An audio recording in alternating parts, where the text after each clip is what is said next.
Ми не будемо разом, тож давай просто зараз ми не запам'ятаєм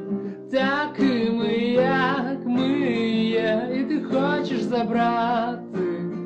із собою найкраще, та чого буде варта восени вся ця наша літня мить, наша мить.